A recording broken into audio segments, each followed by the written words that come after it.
Suami terakhir. Bab 6801 Bab 6815. Bab 6801. Saat menanggapi, Lukas diam-diam memperhatikan perubahan wajah Ivy, dan diam-diam berspekulasi di dalam hatinya. Kembalinya Ivy yang tiba-tiba, mungkinkah itu sesuatu yang penting? Saya bertanya kepadamu. Ketika Lukas berpikir diam-diam, Ivy bertanya dengan dingin. Master Sekte menyuruhmu untuk tinggal di kota awan cerah dan menyelidiki keberadaan Daryl dan yang lainnya. Bagaimana beritanya? Nadanya dingin, tanpa fluktuasi emosional. Awalnya, Ivy ingin pergi ke altar utama bersama Harold, tetapi berpikir bahwa masih ada masalah kecil yang harus diselesaikan, dia segera kembali ke kota awan cerah. Begitu dia tiba di subforum, dia melihat bahwa Lukas sedang mencoba berkonspirasi melawan Snowy. Meskipun Snowy adalah musuh, di hati Ivy, dia adalah wanita yang lemah. Pada saat ini, dia sangat tidak bahagia ketika melihat Lukas melakukan sesuatu padanya.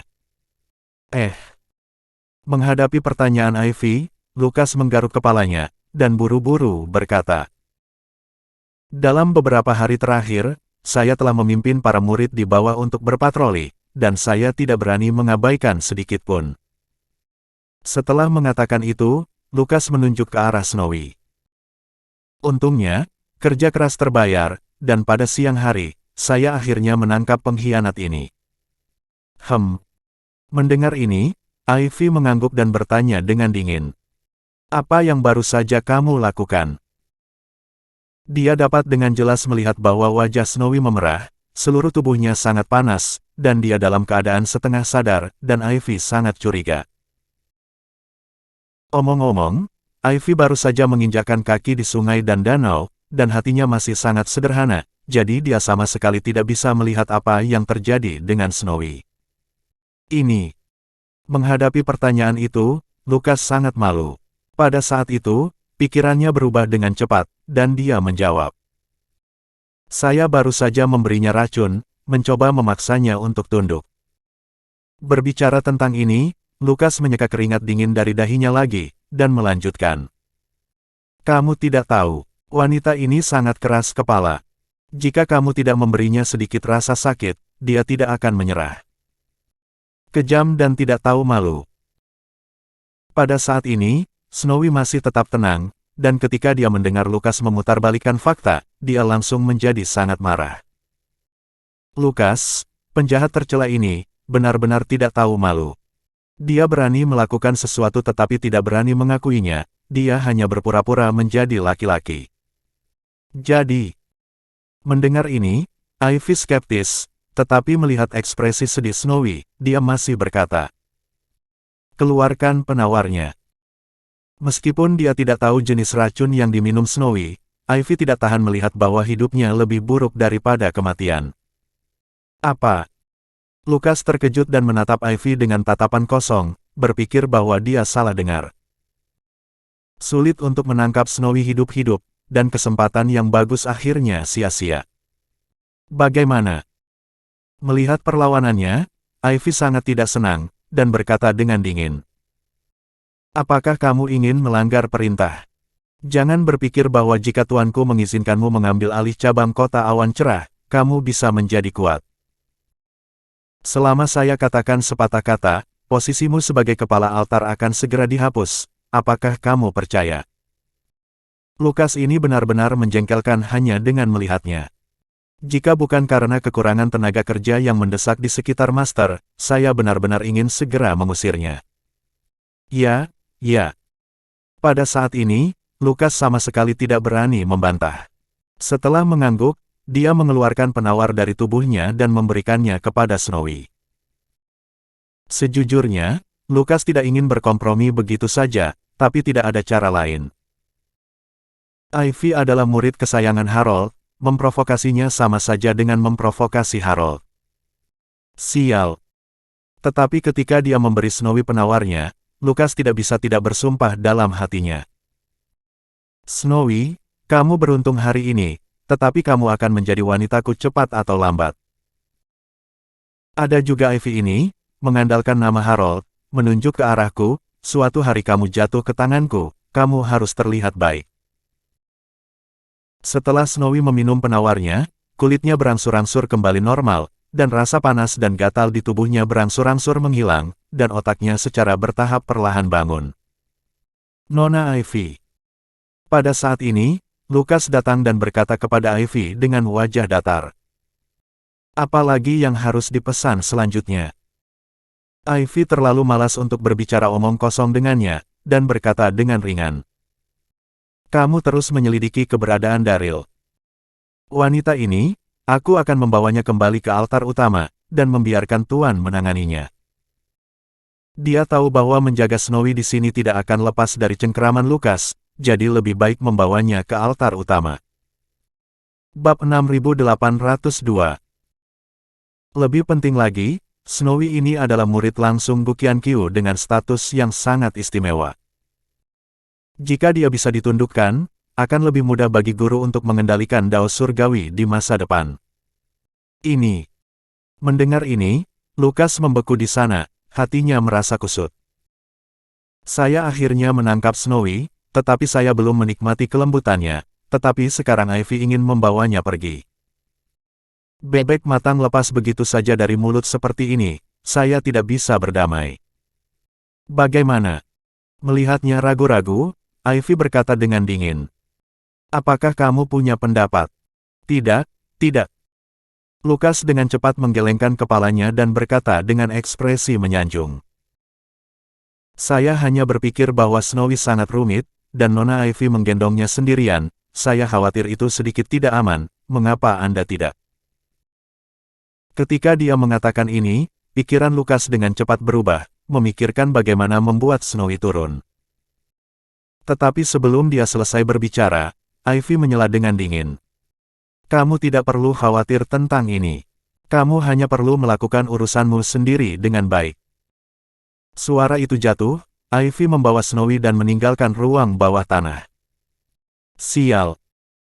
Melihat Ivy meninggalkan ruang bawah tanah, wajah Lukas tiba-tiba menjadi suram, dan pada saat yang sama, dia mengutuk keras di dalam hatinya. Ivy, tunggu aku. Di sisi lain, benua 9 daratan. Di ngarai yang tidak diketahui di ujung selatan benua awan selatan. Saat itu tengah hari, tetapi langit suram dan menakutkan, di atas langit, ada awan gelap yang mengepul dan guntur serta kilat, seolah-olah akhir zaman telah tiba.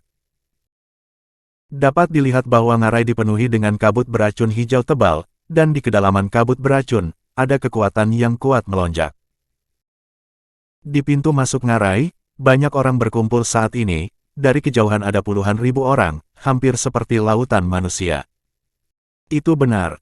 Sebelum Zhu Xiansheng menghancurkan bola di makam, yang menyebabkan fenomena langit dan bumi, dan gerakan itu menyebabkan 9 daratan bergetar.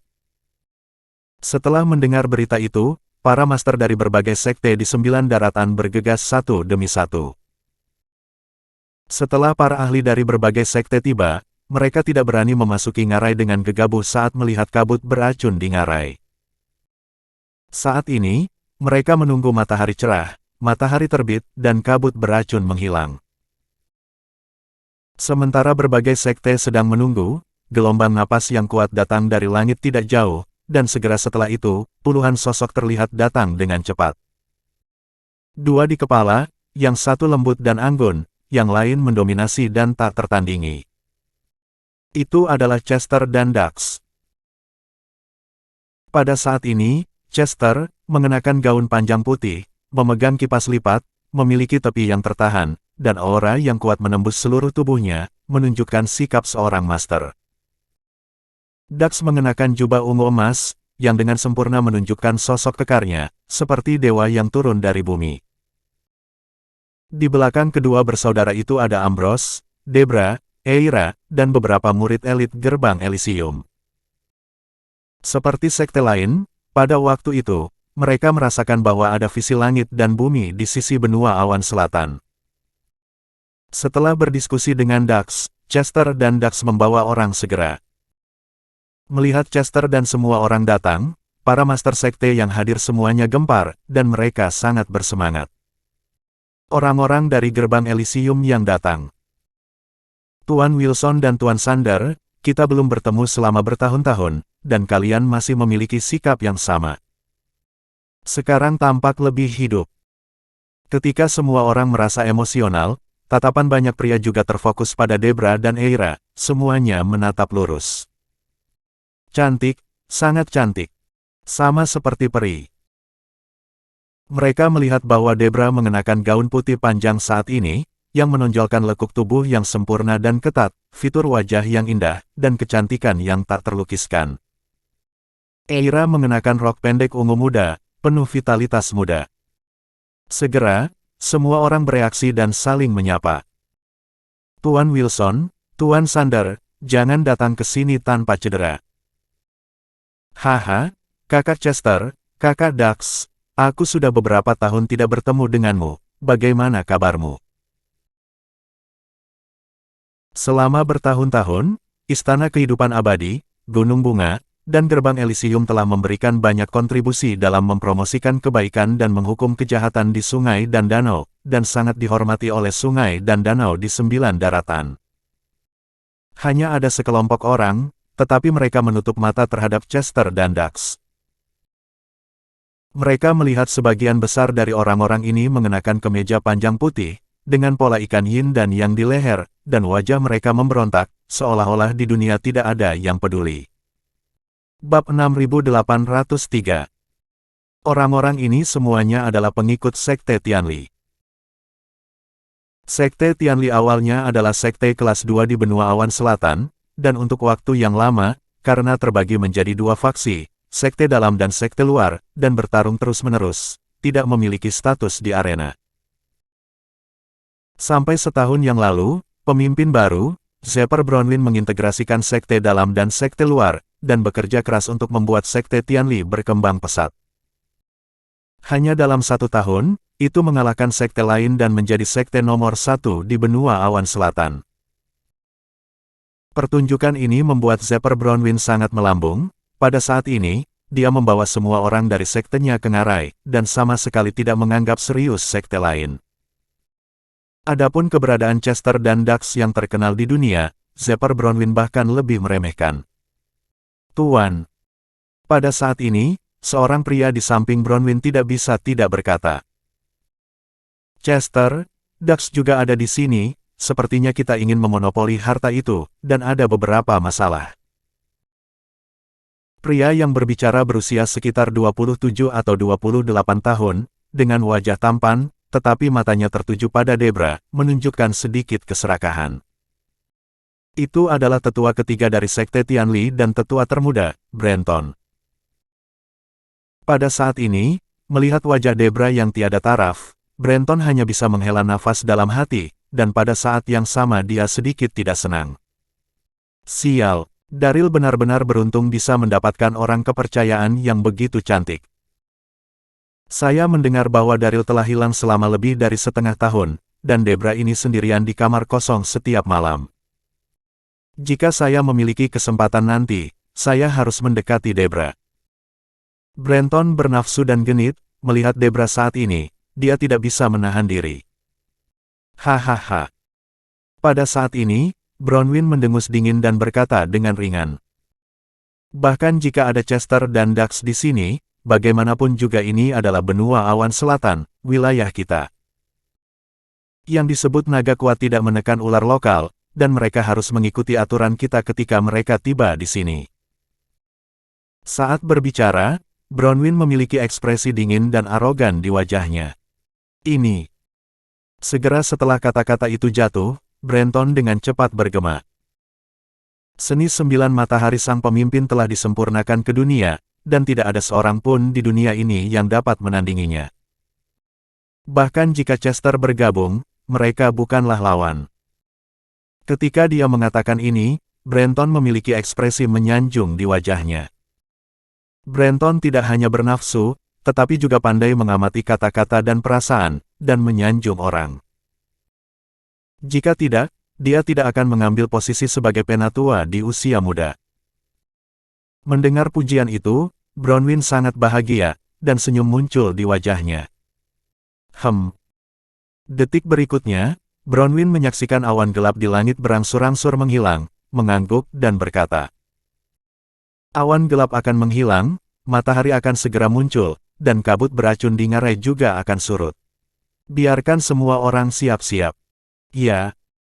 Brenton menjawab, dan kemudian memberi isyarat kepada puluhan murid untuk bubar dan menjaga pintu masuk ngarai dengan cermat. Melihat adegan ini, semua master lain yang hadir diam-diam mengerutkan kening. Apa yang sedang terjadi? Mengapa mereka masih menjaga pintu masuk? Mendengarkan argumen para master dari berbagai sekte, Bronwyn tersenyum sedikit, lalu melangkah keluar. Setiap orang. Detik berikutnya, Bronwyn melihat sekeliling, dengan senyum percaya diri di wajahnya, dia berkata, "Zephyr Bronwyn, pemimpin sekte Tianli, kali ini kami memiliki sesuatu yang aneh di benua awan selatan, yang menarikmu untuk datang. Saya, sekte Tianli, tidak menghibur Anda dengan baik, saya harap Anda akan mengerti." Saat dia mengatakan itu, wajah Bronwyn menjadi serius.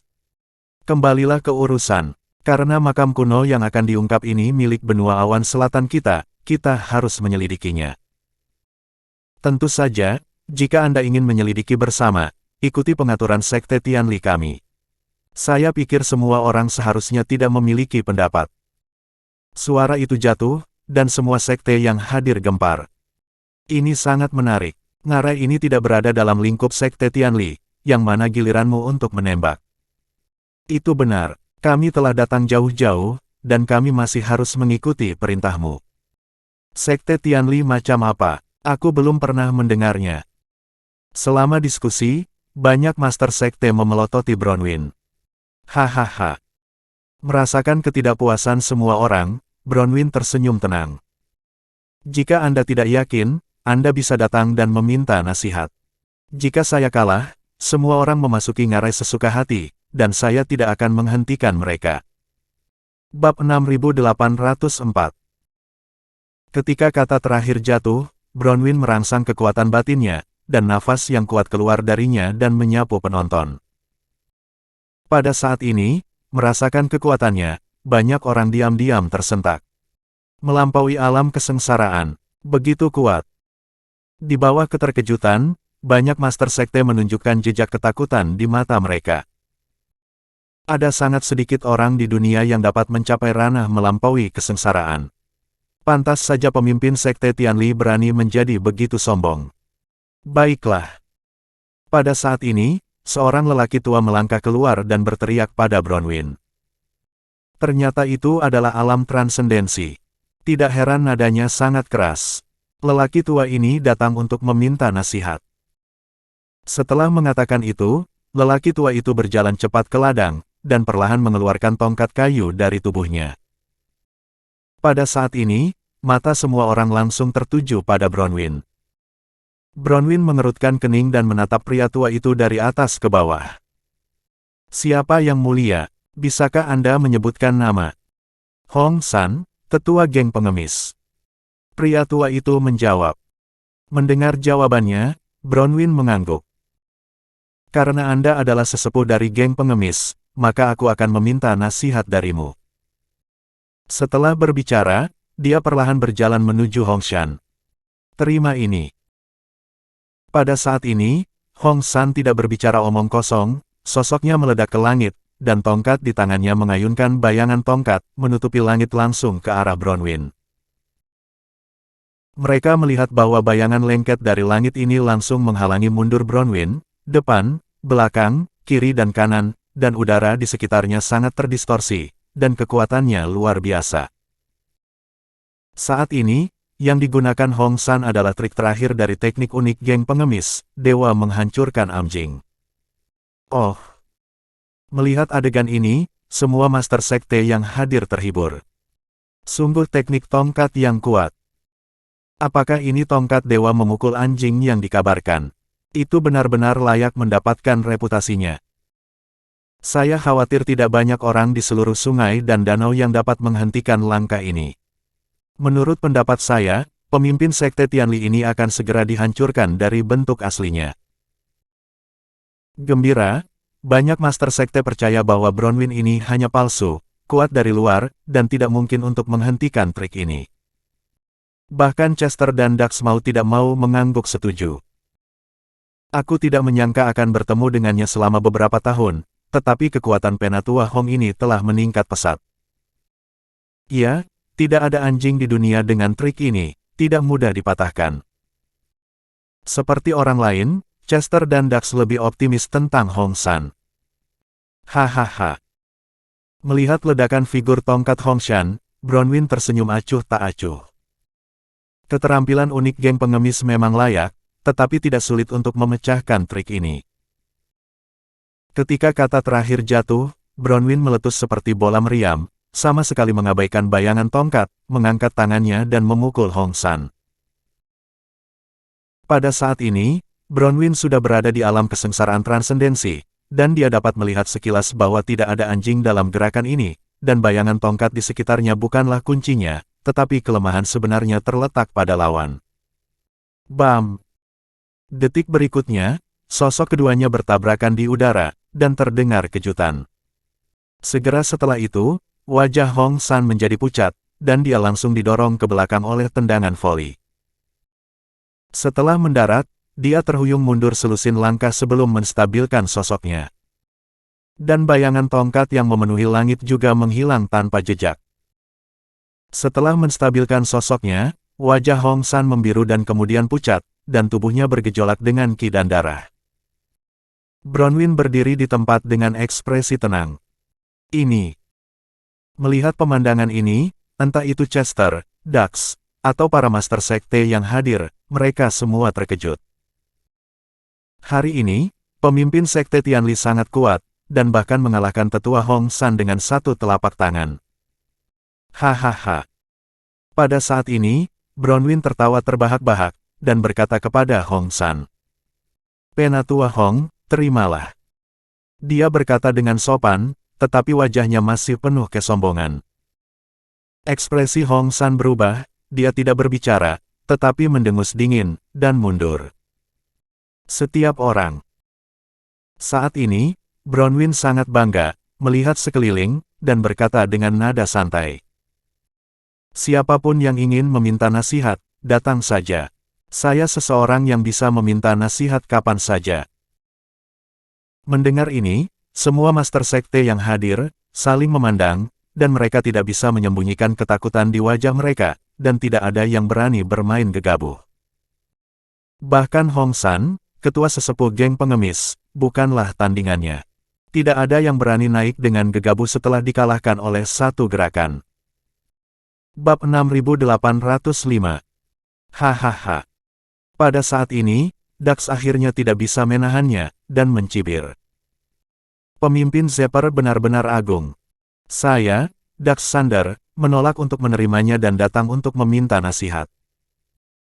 Setelah kata terakhir jatuh, seluruh kekuatan tubuh Dax meledak, dan dia perlahan masuk ke arena. Melihat situasi ini, semua master dari berbagai sekte yang hadir sangat bersemangat. Tuan Sander telah muncul. Sekte Master Sander kuat dan kuat, beberapa orang telah melihatnya sekarang. Melihat Dax muncul di atas panggung, Bronwyn membuang senyumnya dan wajahnya berubah serius, dia menangkupkan tangannya dan berkata, saya mendengar bahwa Master Sander sangat kuat, sungguh suatu kehormatan besar untuk mendapat kehormatan untuk meminta nasihat hari ini.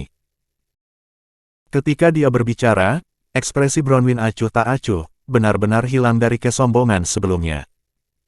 Namun, Bronwyn tidak panik sama sekali. Setengah bulan yang lalu, dia berhasil memahami seni bela diri Sekte Tianli, seni 9 matahari, dan hari ini dia bisa mencoba kekuatannya pada Dax. Baik. Melihat ocehannya, Sun Daseng sangat tidak sabar. Berhenti mengoceh. Ayo kita lakukan. Dia berkata dengan tangan di belakang, yang berarti membiarkan Bronwyn melakukan langkah pertama. Di hati Dax, dia telah terkenal selama hampir 10 tahun, dan dia dapat dianggap sebagai tokoh terkenal di sungai dan danau, tetapi Bronwyn baru saja muncul. Jika dia memimpin, dia akan ditertawakan oleh rekan-rekannya di sungai dan danau. Melihat Dax menganggap dirinya sebagai senior di dunia, Bronwyn merasa terhina. Pada saat itu, matanya suram dan dingin, dan dia mengangguk. Oke, kalau begitu aku akan menyinggungmu. Begitu kata-kata itu jatuh, kekuatan Bronwyn meledak, dan dia langsung menamparkan Dax. Telapak tangan ini sangat cepat, secepat kilat, dan secepat guntur. Melihat adegan ini, para master dari berbagai sekte yang hadir tidak bisa menahan keringat untuk Dax. Pada saat yang sama, Chester tidak bisa menahan diri untuk tidak berkata. Sage hebat, hati-hati. Dia bisa merasakan bahwa telapak tangan Bronwyn ini, yang tampaknya biasa-biasa saja, sebenarnya membangkitkan kekuatan matahari ekstrim antara langit dan bumi. Mendengar peringatan Chester, Dax menjawab dengan acuh tak acuh. Kakak Chester, tidak perlu khawatir. Aku bahkan tidak perlu habis-habisan untuk berurusan dengan orang sombong seperti itu. Saat kata-kata itu jatuh, Dax mengangkat tangannya dan bertabrakan dengan telapak tangan Bronwyn. Bam! Saat telapak tangan keduanya bertabrakan, suara keras terdengar, dan segera, gelombang kekuatan yang kuat menyapu penonton. Segera, Dax dan Bronwyn, keduanya gemetar dan terguncang mundur beberapa langkah pada saat yang bersamaan. Jelas, tidak ada yang memanfaatkan telapak tangan ini. Namun, Dax mengerutkan kening, dan hatinya bahkan lebih terkejut. Anda harus tahu bahwa telapak tangan baru saja meledak dengan 8 tingkat keterampilan. Melihat seluruh sungai dan danau 9 daratan, hanya ada sedikit orang yang bisa menghentikannya, tapi Bronwyn di depannya sangat santai menghadapinya. Terkejut, Dax menjadi serius, mengangguk pada Bronwyn dan berkata, "Bagus sekali. Saya tidak menyangka Tuan Zephyr begitu kuat. Sepertinya saya tidak bisa menganggapnya enteng." Kata terakhir jatuh, Dax melompat ke udara, dengan satu di tangan kanannya, dan kapak raksasa dengan cahaya keemasan dipegang erat olehnya. Kelap-kelip cahaya kapak raksasa itu seperti putaran matahari yang terik, menyinari seluruh dunia, dan hampir semua orang yang hadir tidak bisa membuka mata. Itu adalah senjata ajaib yang tak tertandingi, kapak pemecah langit. Untuk sementara waktu, para master dari berbagai sekte semuanya memiliki mata yang sangat panas dan bersemangat. Kapak pemecah langit. Dax memamerkan kapak langit. Terakhir kali saya melihat Master Sander menggunakan kekuatan kapak pemecah langit adalah 2 tahun yang lalu. Pemimpin sekte Tianli begitu kuat sehingga dia benar-benar bisa memaksa Dax untuk menggunakan kapak pemecah langit. Sambil bersemangat, banyak orang membicarakannya. Kapak pemecah langit. Pada saat ini, Bronwyn juga menatap dekat kapak pemecah langit di tangan Dax, matanya bersinar dengan kecemerlangan yang aneh. Apakah ini aura senjata ajaib yang tiada taranya? Benar-benar kuat. Tepat ketika Bronwyn menghela nafas ke dalam, Dax mengepalkan kapak pemecah langit dengan erat dan mengayunkannya tiba-tiba. Dalam sekejap, suara siulan yang mengejutkan dunia keluar dari kapak pemecah langit, dan kemudian, sinar emas merobek dunia dan meledak menuju Bronwyn. Merasakan kekuatan cahaya emas, Bronwyn tidak punya waktu untuk memikirkannya. Dia dengan cepat mengaktifkan seni 9 matahari, memobilisasi energi spiritual langit dan bumi dalam jarak 100 meter di sekelilingnya, dan memadatkan perisai putih di depannya. Bab 6806. Bam! Dalam sekejap mata, cahaya keemasan meledak dan menghantam perisai putih dengan keras, dan terdengar suara gemuruh yang memekakkan telinga, dan debu serta asap ada di mana-mana dalam radius 1 kilometer. Debu dan asap yang mengepul menyelimuti semua orang yang hadir, dan pada saat yang sama, semua orang tercengang, tetapi juga ingin mengetahui situasi pertempuran, tetapi debu dan asap terlalu besar untuk dilihat dengan jelas. Puluhan detik kemudian, debu dan asap berangsur-angsur menghilang, dan Bronwyn masih berdiri di posisi semula. Perisai putih di depannya telah hancur, tetapi seluruh tubuhnya tidak terluka dan ekspresinya tenang. Melihat pemandangan ini, semua orang yang hadir tercengang, mereka semua menatap Bronwyn dengan ketidakpercayaan tertulis di mata mereka. Kekuatan orang ini terlalu kuat. Dia benar-benar memblokir pukulan kapak pemecah langit. Apa? Pada saat yang sama, ekspresi Dax juga berubah, dan dia menatap Bronwyn dengan cemberut, diam-diam terkejut di dalam hatinya. Teknik macam apa yang dipraktikkan orang ini? Pertahanannya begitu kuat.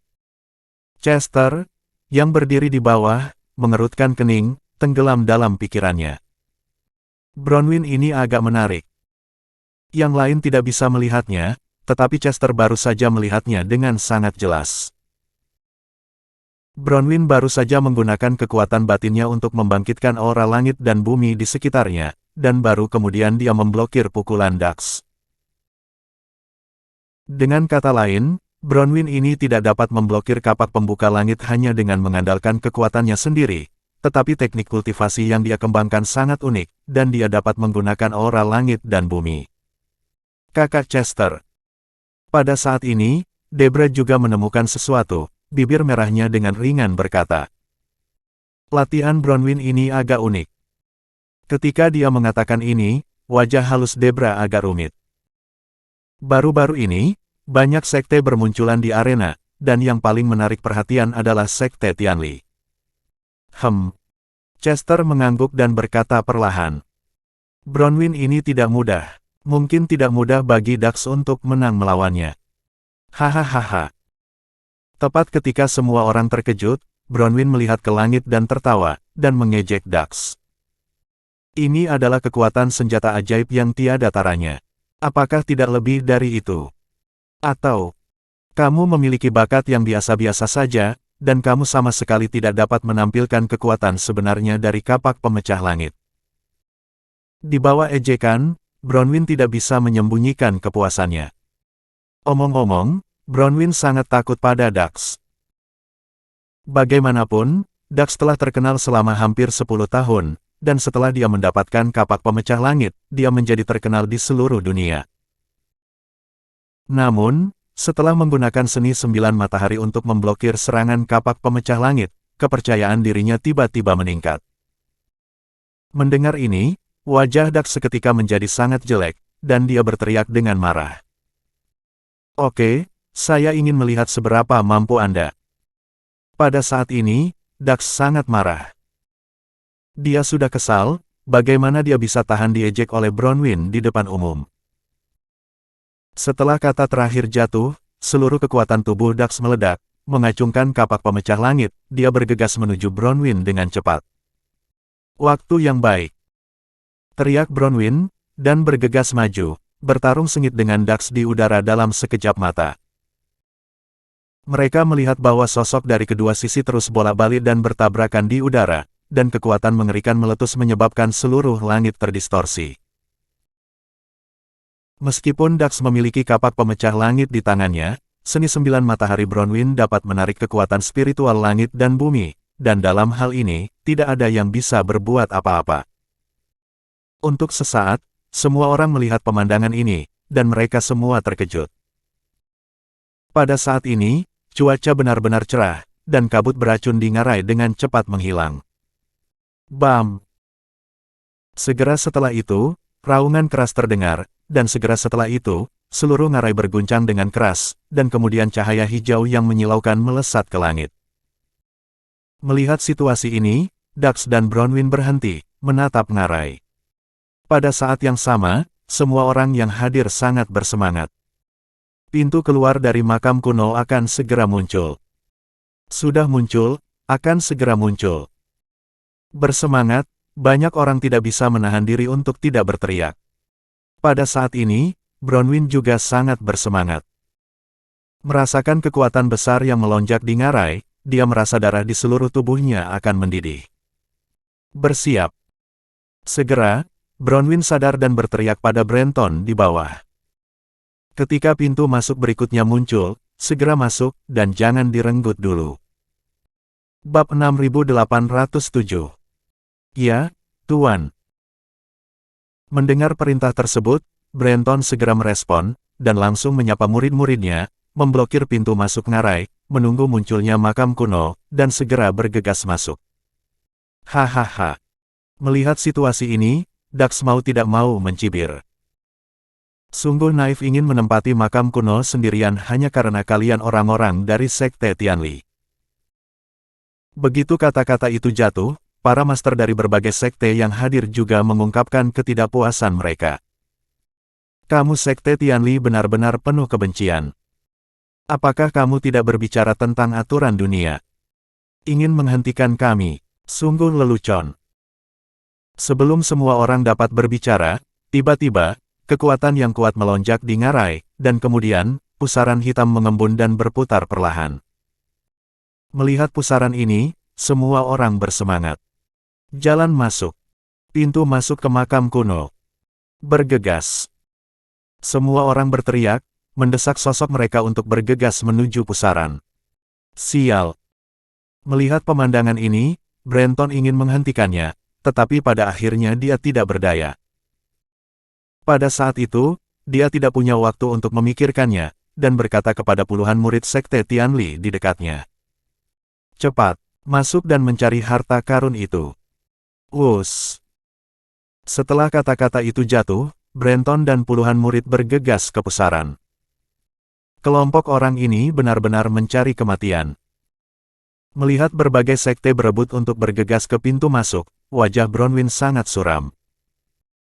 Dia berkata dengan dingin saat itu, dan dengan kilasan tubuhnya, dia juga bergegas masuk. Melihat pemandangan ini, Dax buru-buru berkata kepada Chester dan orang banyak.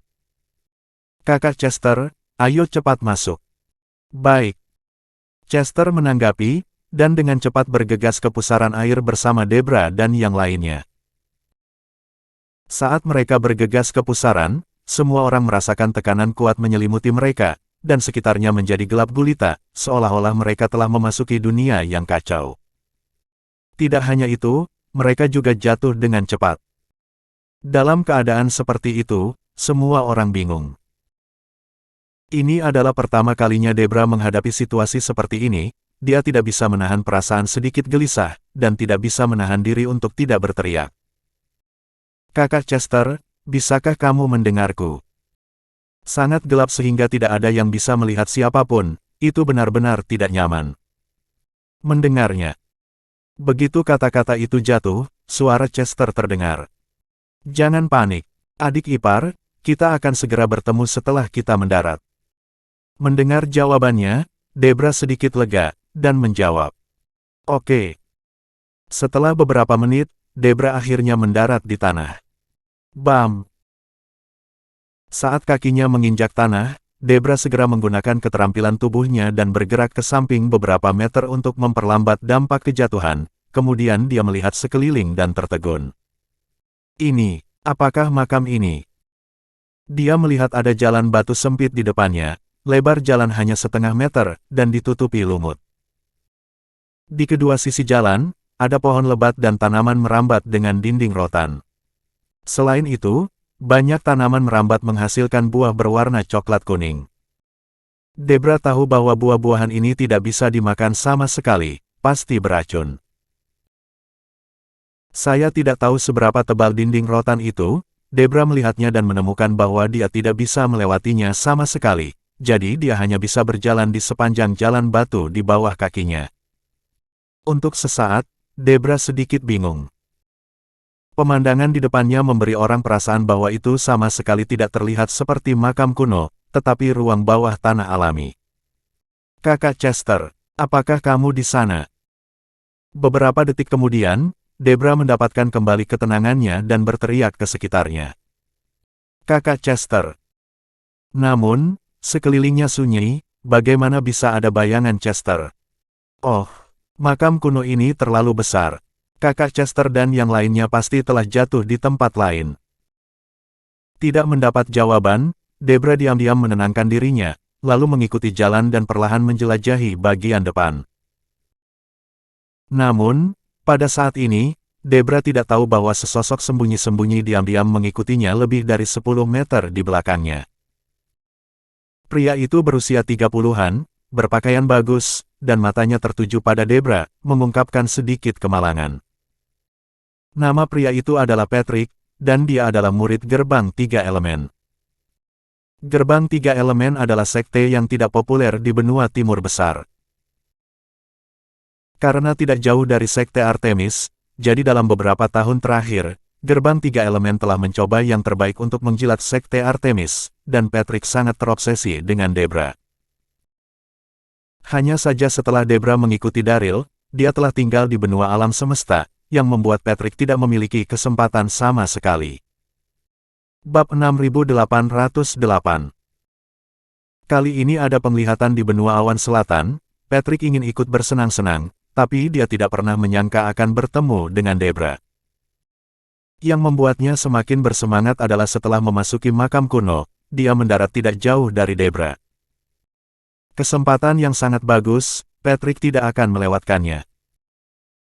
Saat ini, Debra hanya ingin bergabung dengan Chester dan yang lainnya dalam pikirannya, tetapi dia tidak pernah menyangka ada seseorang yang diam-diam mengikuti di belakangnya.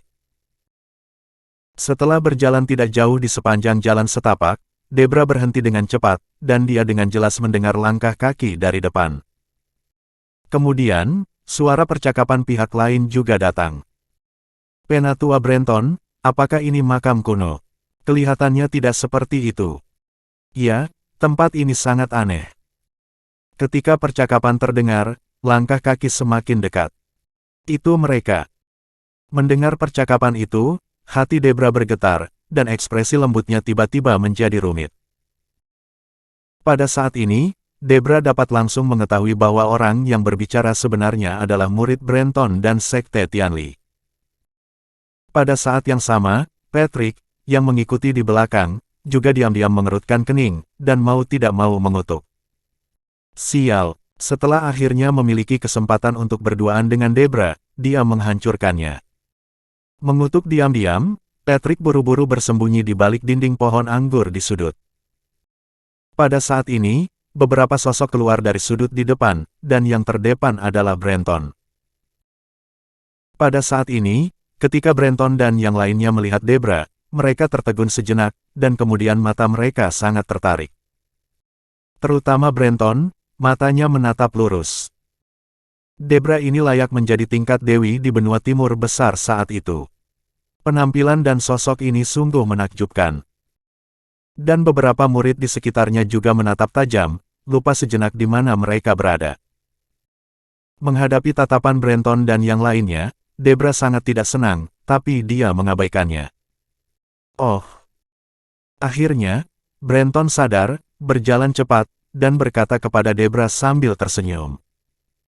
Ternyata dia adalah Nona Debra, hahaha. Sepertinya kita ditakdirkan untuk satu sama lain. Namaku Brenton, dan aku adalah penatua dari Sekte Tianli. Saat dia mengatakan itu, Brenton melihat ke belakang Debra, memastikan bahwa dia adalah satu-satunya, dan tiba-tiba senyumnya semakin lebar. Apakah Nona Debra sendirian? Tidak masalah, karena kita memang ditakdirkan, mari selidiki bersama. Saat mengatakan ini, mata Brenton masih menatap Debra, sangat lancang. Maaf. Menghadapi undangan Brenton, wajah halus Debra tidak berfluktuasi sama sekali, dan berkata dengan dingin. Saya tidak suka membentuk tim dengan orang lain dengan santai, silakan. Nada suaranya acuh tak acuh, menunjukkan sikap dingin yang membuat orang-orang yang jauhnya ribuan mil menjauh. Hahaha. Brenton tidak marah ketika undangan ditolak, dan berkata sambil tersenyum. Nona Debra, jangan merasa malu. Kami orang-orang dari sungai dan danau akan keluar, bukankah kita harus saling membantu? Selain itu, tempat ini sangat besar, pasti akan ada banyak bahaya. Debra terlalu malas untuk berbicara omong kosong. Tidak perlu. Dengan mengatakan itu, Debra hendak berbalik dan pergi. Namun, bagaimana mungkin Brenton melewatkan kesempatan ini? Dia dengan cepat menghentikan jalan Debra. Nona Debra, jangan buru-buru pergi. Saat berbicara, dia hendak menarik tangan Debra. Pergi. Kali ini, Debra tidak dapat menahannya, dengan cepat mengelak, dan dengan dingin memarahi.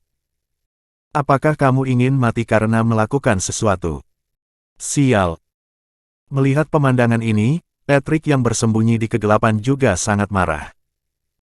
Penjahat dari Sekte Tianli ini benar-benar tidak tahu malu, mereka berani menyentuh dewi saya. Mengutuk diam-diam, Patrick ingin bergegas, tetapi mengingat kekuatannya yang rendah, jika dia benar-benar ingin muncul, dia mungkin bukan lawan Brenton dan yang lainnya, jadi dia menahan diri. Merasakan penghinaan Debra, senyum Brenton membeku di wajahnya. Sebagai penatua dari Sekte Tianli, dia dianggap sebagai orang yang berstatus. Pada saat ini, Debra memarahinya di depan beberapa murid, di mana dia harus meletakkan wajahnya masa depan.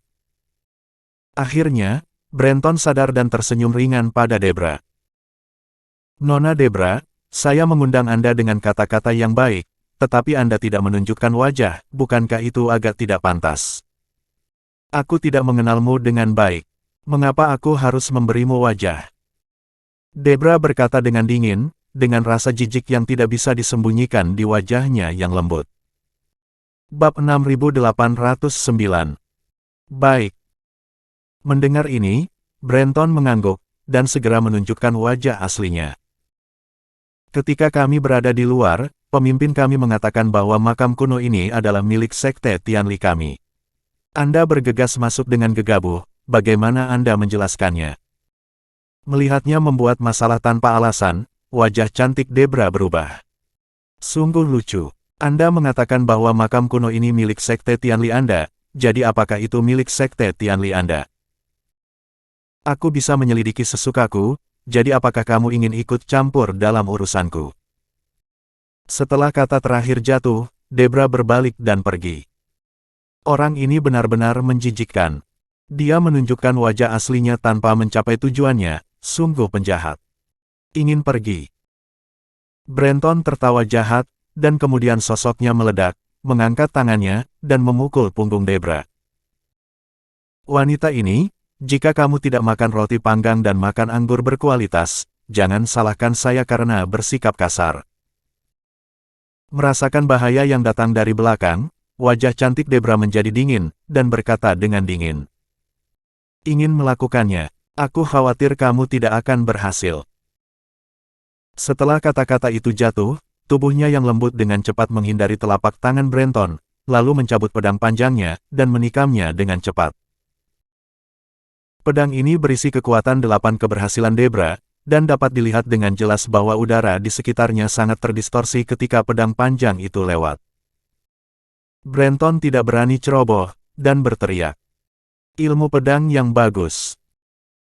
Saat suara itu jatuh, Brenton dengan cepat mundur, dan pada saat yang sama mengeluarkan pil dari tubuhnya, dan melemparkannya ke mulutnya. Dan tatapannya, sengaja atau tidak sengaja, memandangi buah kuning kecoklatan di dinding pohon anggur di kedua sisinya. Altar utama Sekte Tianli terletak jauh di pegunungan dan hutan lebat. Lingkungan di sana rumit, dikelilingi oleh pohon palem beracun sepanjang tahun, dan serangga beracun ada di mana-mana, jadi sebagian besar orang Sekte Tianli adalah ahli penggunaan racun. Orang lain tidak tahu buah apa pada tanaman merambat ini, tetapi sebagai penatua dari Sekte Tianli, Brenton tidak asing dengan buah ini. Buah ini disebut buah ekstasi jiwa mandala. Seperti namanya, selama Anda makan buah ini, Anda akan kehilangan diri sendiri. Bahkan jika Anda tidak memakannya, begitu buahnya pecah, gas beracun yang unik akan keluar darinya, dan pembudidaya akan pingsan setelah menciumnya. Brenton tahu kekuatannya sendiri, dan jika dia benar-benar ingin bertarung, dia sama sekali tidak akan menjadi lawan Debra. Bagaimanapun, Debra sudah terkenal sejak lama, dan dia adalah orang yang terkenal dan kuat di sungai dan danau. Tapi di makam kuno ini, buah ekstasi jiwa mandala ini ada di mana-mana di sekitarnya, jadi Brenton memutuskan untuk berjudi. Pada saat ini, Brenton menghindari pedang Debra, dan berteriak pada beberapa murid.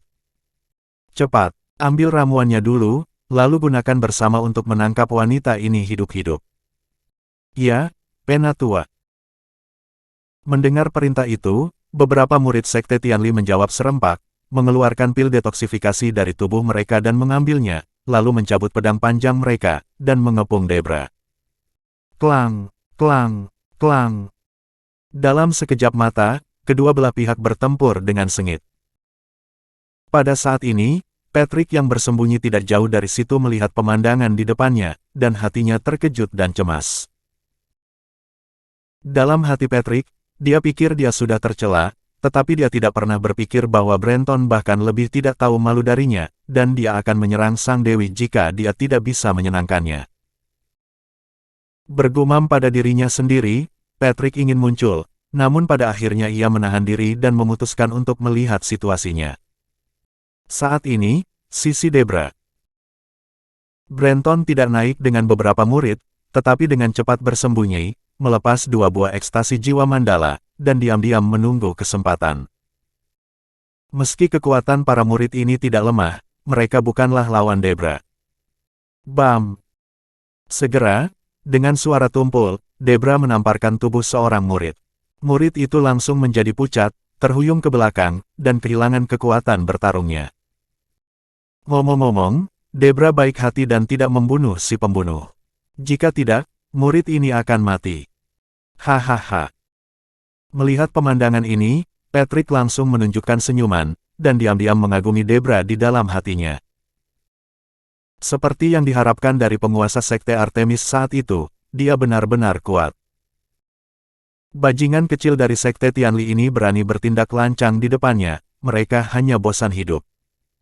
Oh, ada yang tidak beres. Patrick sangat bersemangat, ketika dia tiba-tiba melihat Brenton berdiri di sampingnya, dia langsung memiliki firasat buruk. Ada yang tidak beres. Orang ini terlihat seperti dia tidak bergerak, apakah ada semacam konspirasi? Bab 6810. Tepat ketika Patrick sedang memikirkan hal ini, dia melihat Brenton menemukan kesempatan, dan tiba-tiba melemparkan buah ekstasi jiwa mandala di tangannya ke arah Debra. Guozi menggambar afterimage di udara, dan langsung datang ke arah Debra. Kecepatannya sangat cepat sehingga tidak bisa ditekan oleh senjata tersembunyi kelas 1. Melihat Brenton melempar buah, wajah indah Debra penuh dengan penghinaan.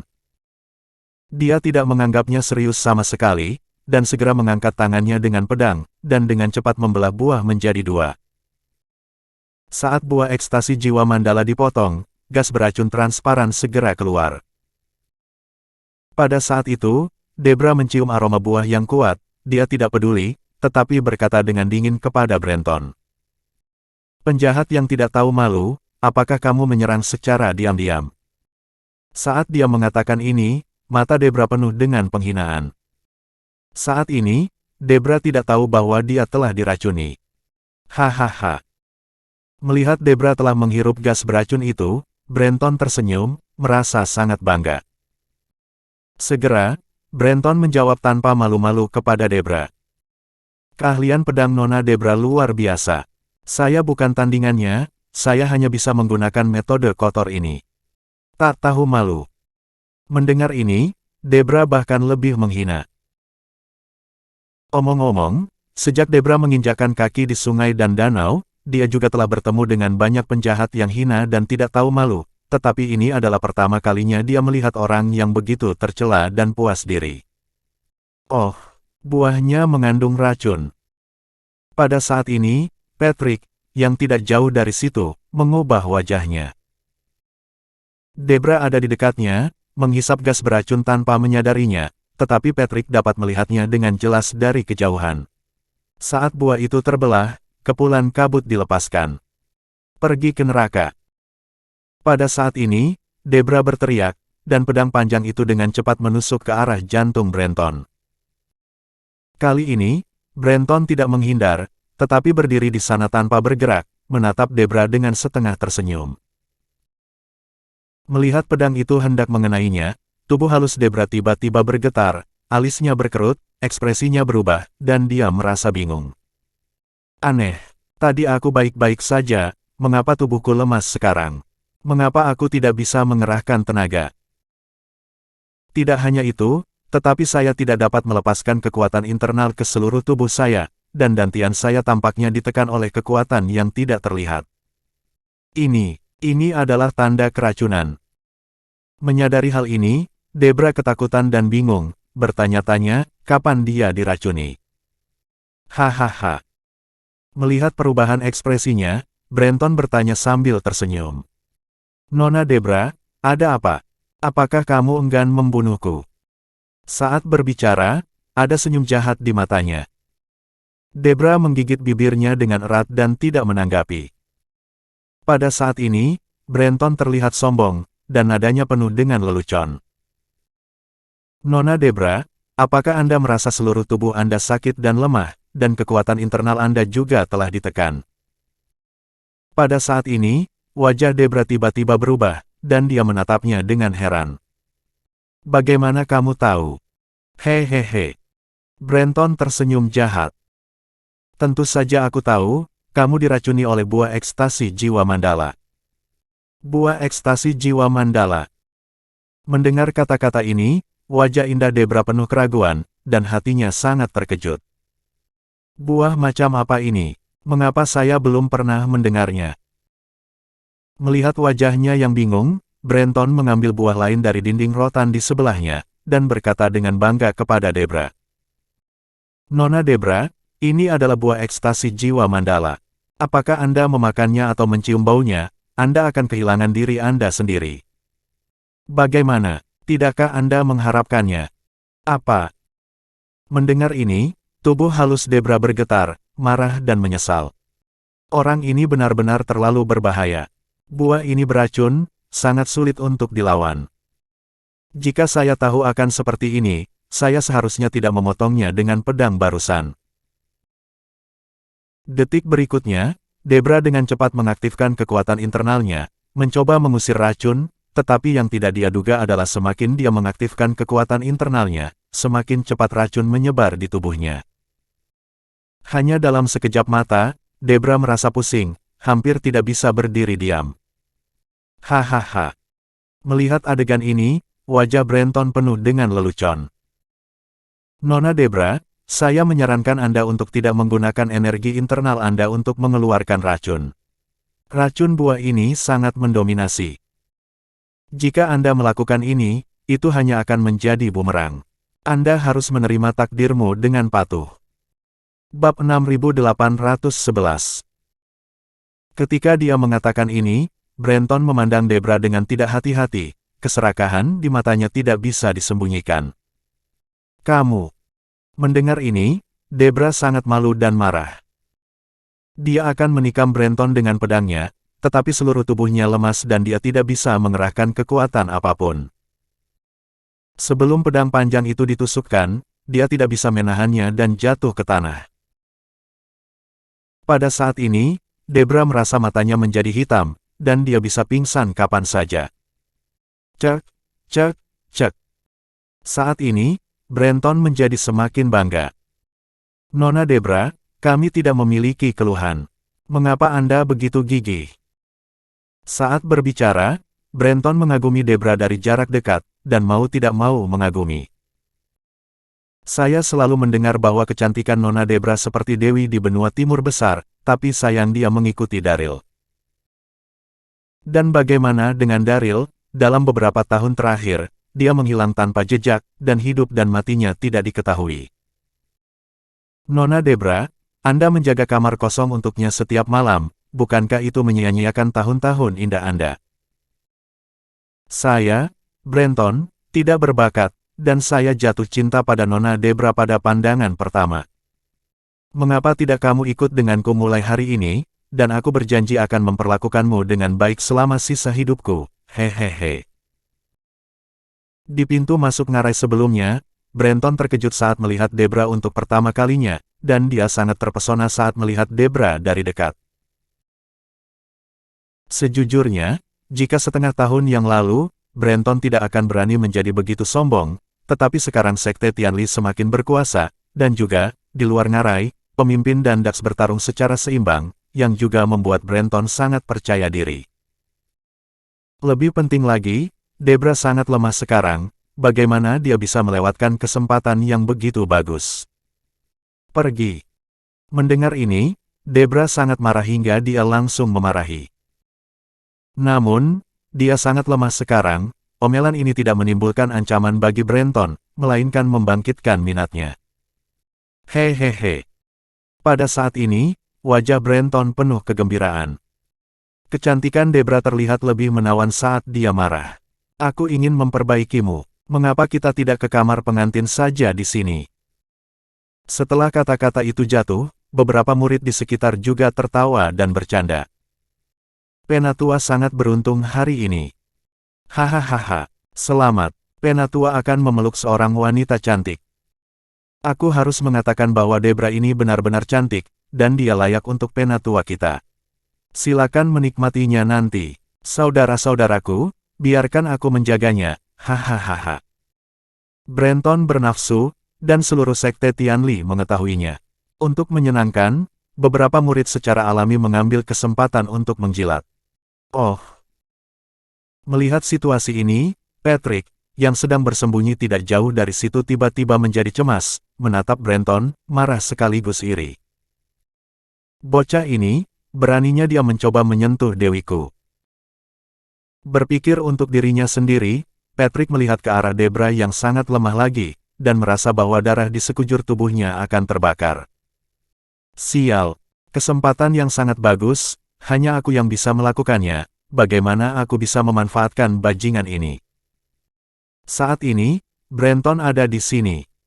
Hahaha. Mendengar sanjungan dari beberapa murid, Brenton tersenyum dan mengangguk setuju. Oke, bagus sekali. Kalian sangat masuk akal. Ketika saya mendapatkan keinginan saya dan menikmati kelembutan kecantikan, saya pasti tidak akan memperlakukan Anda dengan baik. Saat berbicara, Brenton melambaikan tangannya, memberi isyarat kepada para murid untuk bubar. Terima kasih, Penatua, atas kebaikanmu. Hahaha, Penatua menikmatinya perlahan. Beberapa murid tertawa dan bersiap untuk bubar. Ini sudah berakhir. Pada saat ini, Debra sakit dan lemah. Mendengar kata-kata Brenton dan yang lainnya, dia sangat malu dan marah. Juga, sedikit putus asa.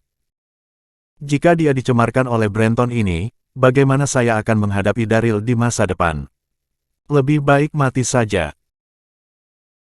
Pada saat yang sama, Patrick yang bersembunyi tidak jauh juga berkeringat deras, lalu dia memikirkan ide, dan langsung punya ide. Dia tidak bisa melakukannya sendiri, tapi dia bisa berpura-pura menjadi anggota Gerbang Elysium. Setelah mengambil keputusan, Patrick menarik napas dalam-dalam, bergegas keluar, dan berteriak pada Brenton dan yang lainnya. Hei, apa yang kamu lakukan? Sambil berteriak, wajah Patrick terlihat tenang, namun hatinya panik. Tiba-tiba, ketika dia mendengar seseorang berteriak, Brenton terkejut. Pada saat yang sama, beberapa murid sekte Tianli yang hendak bubar juga langsung berhenti, lalu menatap Patrick. Bab 6812. Sial. Detik berikutnya, Brenton bereaksi, memaki dalam hati, lalu memelototi Patrick. Siapa kamu? Saat suara itu jatuh, Brenton menghunus pedang panjangnya, siap menyerang kapan saja. Pada saat yang sama, beberapa murid juga mengincarnya. Singkirkan dunia yang jahat, hukum yang jahat dan promosikan yang baik. Mata Patrick berkedip, dan dia meneriakkan slogan Gerbang Elysium, dan membuat ekspresi bangga.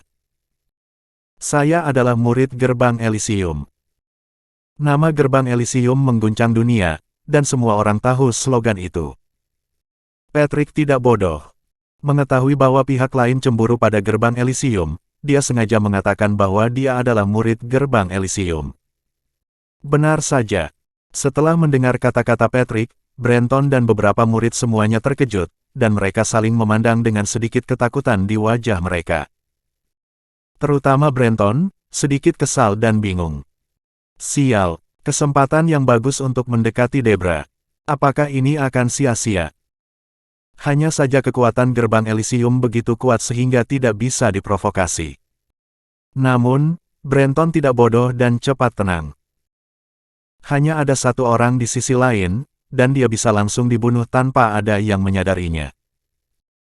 Bagaimanapun, ini adalah makam bawah tanah, asalkan ditangani dengan baik, tidak akan ada yang tahu. Berpikir sendiri, Brenton tersenyum pada Patrick. Kami tidak melakukan apa-apa. Ketika dia mengatakan ini, ekspresi Brenton acuh tak acuh, tetapi dia diam-diam mengedipkan mata pada beberapa murid. Beberapa murid segera mengerti, dan berjalan perlahan, siap mengelilingi Patrick.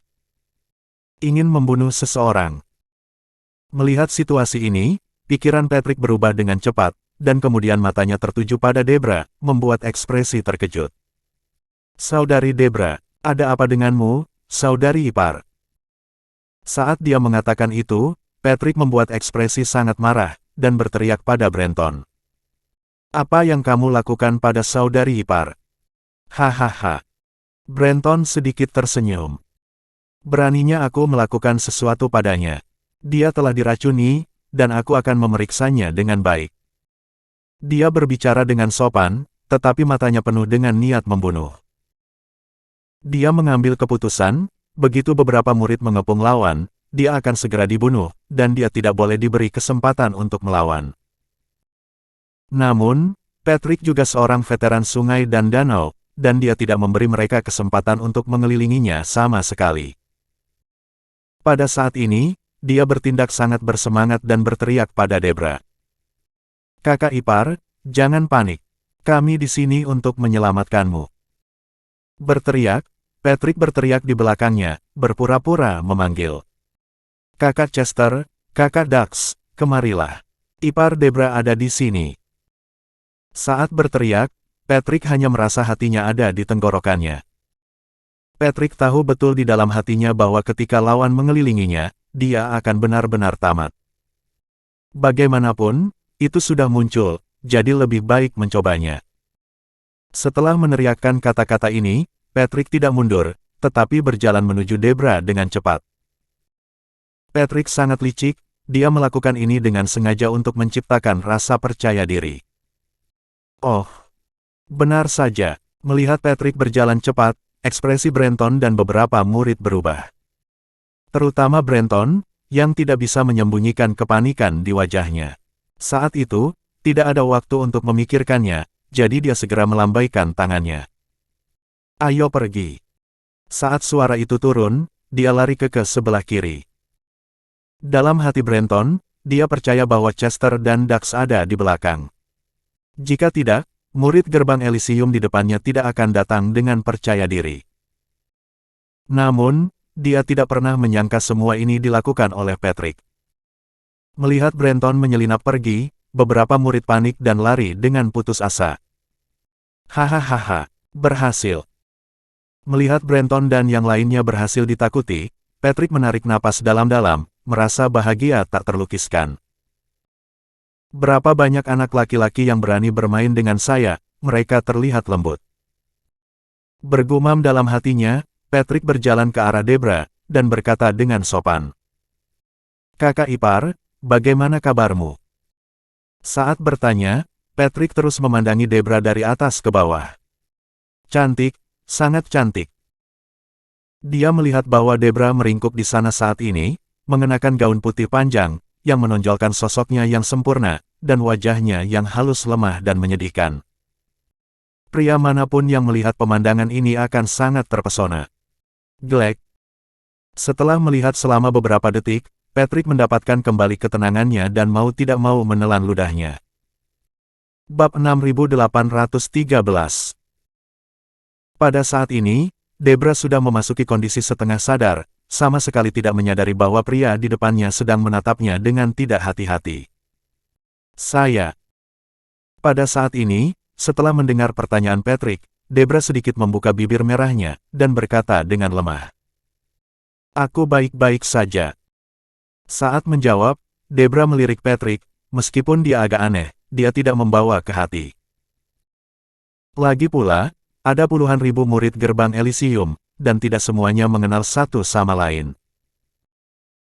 Selain itu, dalam alam bawah sadar Debra, dia tidak berpikir ada orang yang berani berpura-pura menjadi anggota gerbang Elysium. Melihat Debra tidak ragu, Patrick semakin bersemangat. Pada saat itu, dia menghela nafas lega dan melanjutkan. "Kakak ipar, apakah kamu diracuni?" Debra mengangguk, lalu melihat ke belakang Patrick. "Saudara Chester dan Saudara Dax, apakah mereka di belakang?" Meskipun toksisitas buah ekstasi jiwa mandala ini terlalu berlebihan, begitu saudara Chester dan Dax datang, dia tidak perlu takut. Ini. Melihat Debra masih sedikit terjaga saat ini, Patrick sedikit malu, menggaruk kepalanya dan berkata, Mereka tepat di belakang. Kakak ipar, jangan panik. Oh. Debra menjawab, dia benar-benar lega sekarang, tetapi dia tidak tahan sama sekali saat ini, matanya menjadi gelap dan dia langsung pingsan. Ipar. Melihat pemandangan ini, Patrick tercengang sesaat, lalu memanggil dengan ragu-ragu. Kakak ipar, bangun. Namun, pada saat ini, Debra sudah tidak sadarkan diri, dan tidak bereaksi sama sekali terhadap teriakan Patrick. Hahaha. Patrick berteriak beberapa kali lagi untuk memastikan bahwa Debra benar-benar tidak sadarkan diri, dan dia sangat bersemangat. Dia akhirnya pingsan, generasi kecantikan tiada taraf ini akhirnya jatuh ke tanganku. Debra. Pada saat ini, Patrick mengagumi Debra dari dekat, tidak dapat menyembunyikan kegembiraannya, dan berkata pada dirinya sendiri.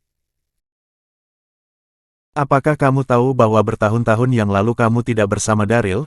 Ketika aku pertama kali melihatmu, aku sangat dalam jatuh cinta padamu. Berapa hari dan malam, aku memikirkanmu di hatiku, bermimpi untuk menjadikanmu wanitaku. Dan sekarang, aku akhirnya akan mendapatkan keinginanku. Setelah kata terakhir jatuh, Patrick gemetar di dalam hatinya, dan perlahan menutup mulutnya. Melihat Patrick hendak mencium Debra, tiba-tiba, di lorong di belakangnya, terdengar semburan suara aneh dari celah antara dua dinding rotan. Suaranya sangat lembut pada awalnya, tetapi kemudian menjadi sangat padat hingga membuat kulit kepala seseorang meledak. Apa yang terjadi? Mendengar gerakan ini, Patrick buru-buru berhenti dan menoleh ke belakang. Ketika dia melihat ini, dia tiba-tiba menarik napas dalam-dalam. Sial, begitu banyak serangga beracun. Dia melihat serangga beracun yang tak terhitung jumlahnya merangkak keluar dari celah di dinding pohon anggur, dan berkumpul di sini seperti air pasang. Di antara serangga beracun ini, ada laba-laba seukuran telapak tangan, kelabang berwarna-warni, kalajengking. Melihat sekeliling, ada ratusan juta serangga beracun ini, yang membuat orang merinding. Serangga beracun ini semuanya hidup di dinding pohon anggur dan telah dalam keadaan tidak aktif. Tetapi 10 menit yang lalu, untuk menghadapi Debra, Brenton memetik buah ekstasi jiwa mandala di pohon anggur dan melepaskan gas beracun di dalamnya. Gas beracun menyebar di lorong, dan serangga beracun yang tertidur di celah-celah dinding pohon anggur terbangun satu persatu. Sial, tempat apa ini? Terkejut, Patrick sadar, melihat segerombolan serangga beracun semakin dekat, dia tidak punya waktu untuk memikirkannya, dia memeluk Debra, dan bergegas menuju lorong di belakang. Namun, makam bawah tanah terlalu besar, dan ada percabangan di mana-mana. Memegang Debra di tangannya, Patrick berlari ke depan dengan panik, dan dia tidak tahu berapa lama dia berlari, dan akhirnya menyingkirkan kawanan serangga beracun di belakangnya. Pada saat ini, Patrick menghela nafas lega, dan hendak melihat sekeliling, tetapi secara tidak sengaja tersandung beberapa mekanisme, dan mendengar bunyi klik, dan lempengan batu di bawah kakinya retak. Saat itu, Patrick tidak bisa bereaksi, kakinya kosong, dan dia jatuh bersama Debra. Di sisi lain, Dax berjalan di lorong yang panjang dan sempit, wajahnya penuh kewaspadaan dan keraguan. Tempat rusak macam apa ini? Ada tanaman merambat di mana-mana. Apalagi tempat ini sangat besar, saya tidak tahu di mana saudara Chester dan yang lainnya. Setelah berjalan beberapa saat, perutnya tiba-tiba keroncongan. Dax berhenti, memandangi buah-buahan kuning kecoklatan yang tumbuh di dinding rotan di kedua sisinya, dan tidak bisa menahan untuk menelan ludahnya. Buahnya terlihat sangat menarik, rasanya pasti enak. Bab 6814. Berpikir sendiri, Dax berjalan mendekat, siap untuk mengambil satu dan mencobanya. Tuanku, jangan mengambilnya. Sebelum tangan itu menyentuhnya, teriakan nyaring terdengar dari belakang. Dax buru-buru menoleh ke belakang, dan melihat Chester datang dengan cepat bersama beberapa murid. Hahaha. Melihat bahwa itu adalah Chester, Dax sangat bersemangat, bergegas menemuinya, dan tertawa terbahak-bahak. Kakak Chester, aku mencarimu. Sial, makam kuno ini terlalu jahat. Ada tanaman merambat di mana-mana. Setelah mengobrol beberapa kata, Dax melihat sekeliling dan tidak dapat menahan diri untuk bertanya. Di mana Debra dan yang lainnya? Chester menghembuskan napas, dan berkata dengan muram dan serius. Saya juga mencari mereka. Setelah memasuki pusaran, semua orang dikirim ke lokasi yang berbeda. Saya kira Debra dan yang lainnya ada di tempat lain. Chester telah menjelajahi sungai dan danau selama lebih dari 10 tahun dan telah melihat banyak hal, tetapi ini juga pertama kalinya dia menemukan makam kuno yang begitu aneh. Saat ini, Chester menarik napas dalam-dalam. Saya harap mereka baik-baik saja. Dax mengangguk, lalu melihat buah di depannya. Kakak Chester, kenapa kamu tidak membiarkan aku memetik buah ini barusan? Chester tersenyum kecut, dan berkata tanpa daya. Tempat ini sangat aneh, dan buah yang dihasilkannya pasti berbahaya untuk dimakan. Jadi, kita harus sangat berhati-hati. Baiklah. Mendengar ini, Dax mengangguk, tetapi tetap penasaran. Namun, seberapa berbahayakah buah biasa? Saat dia mengatakan itu, dia mengambil satu dan membenturkannya dengan keras ke dinding pohon anggur. Buah itu hancur seketika, dan kemudian gas tak terlihat menyebar keluar. Dax, kamu. Melihat adegan ini, Chester tertegun, dan langsung tidak bisa menahan teriakan. Dax, pada situasi seperti ini, dia masih ingin bermain. Sambil berteriak, Chester melihat gas tak terlihat menyebar, dan buru-buru memanggil semua orang untuk mundur dengan cepat. Dax mundur 2 langkah, tidak melihat sesuatu yang istimewa, dan bergumam. Tidak berbahaya, kan? Begitu kata-kata itu jatuh, terdengar suara gemerisik dari dalam dinding rotan di kedua sisi. Cepat pergi. Mendengar gerakan ini, Chester secara naluriah menyadari ada sesuatu yang salah, dan buru-buru memanggil Dax untuk bergerak maju dengan cepat. Sambil berjalan, dia melihat kembali situasi dinding rotan di kedua sisi. Setelah berjalan beberapa langkah, mereka mendengar gemerisik dinding tanaman merambat di kedua sisi di belakangnya, yang menjadi semakin padat, dan kemudian serangga beracun yang tak terhitung jumlahnya merangkak keluar di sepanjang celah di dinding tanaman merambat. Melihat pemandangan ini, tidak peduli apakah itu Chester, Dax, atau beberapa murid, mereka semua terkejut. Bagaimana? Saya sudah mengatakan bahwa buah itu berbahaya. Chester melirik Dax dan berkata, buahnya beracun, dan gas beracun baru saja dilepaskan, menarik serangga beracun ini. Glek. Mendengar ini, Dax menelan ludahnya, diam-diam bersukacita. Sial, untungnya saya tidak memakannya barusan. Jika tidak, konsekuensinya akan menjadi bencana. Saat berbicara, dia melihat serangga beracun itu sangat cepat, dan jaraknya hanya beberapa meter dalam sekejap mata. Tuan Ola. Melihat situasi ini, seorang murid mau tidak mau berteriak. Kecepatan serangga beracun ini terlalu cepat. Mereka akan segera menyusul kita. Saat berbicara, wajah murid itu penuh kepanikan. Dia dapat dengan jelas melihat bahwa serangga beracun ini berukuran 2 kali lipat dari yang biasa, dan mereka mungkin mati jika digigit. Beberapa murid lainnya juga menjadi pucat. Apa yang membuatmu panik? Dengan ekspresi jijik di wajahnya, Dax berdiri di depan beberapa murid, dan berkata dengan dingin. Lihat aku memotong mereka menjadi daging dengan kapak. Setelah kata-kata itu jatuh, dia mengangkat tangannya dan memanggil kapak pemecah langit, siap menyerang.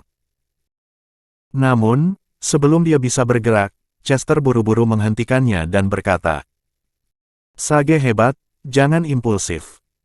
Ada apa? Dax bingung. Chester menarik napas dalam-dalam, melihat lingkungan sekitarnya, dan perlahan berkata. Lingkungan di sini rumit, dan di belakang tanaman merambat ini, ada semua serangga beracun. Meskipun kapak pemecah langitmu kuat, sulit untuk menghadapinya situasi di depanmu. Jika kamu bergerak dan meruntuhkan tempat ini, kita tidak akan pernah bisa keluar. Setelah kata terakhir jatuh, Chester mengerahkan energi internalnya, dan dengan lambaian tangannya, bola api meledak dan terlempar ke arah segerombolan serangga. Dalam sekejap, api meledak di antara kawanan. Bab 6815. Api menyebar dengan cepat, membentuk dinding api yang menghalangi serangga beracun di belakang. Melihat adegan ini, beberapa murid sangat bersemangat. Dax juga tersenyum dan memuji. Selamat, Saudara Chester, kekuatanmu telah meningkat pesat. Dengan lambaian tangannya, dia dapat membentuk tembok api. Kekuatan semacam ini mungkin sangat sedikit di seluruh 9 daratan. Oke, berhenti menyanjung. Chester tersenyum kecut, lalu berbalik untuk menyelidiki. Dax dan beberapa murid mengikuti dengan cepat. Tapi makam kuno bawah tanah ini terlalu besar, ada pertigaan di mana-mana. Chester hanya bisa mengandalkan intuisinya, dan perlahan menjelajah ke dalam. Di sepanjang jalan, mereka bisa mendengar berita tentang master sekte lain yang bertarung dengan serangga beracun. Chester, seorang pria yang sopan, akan membantu jika dia bisa, tetapi dia tidak pernah menemukan keberadaan Debra dan yang lainnya. Master sekte yang dibantu berjalan bersama Chester, dan dalam waktu singkat, ada ratusan orang di dalam tim.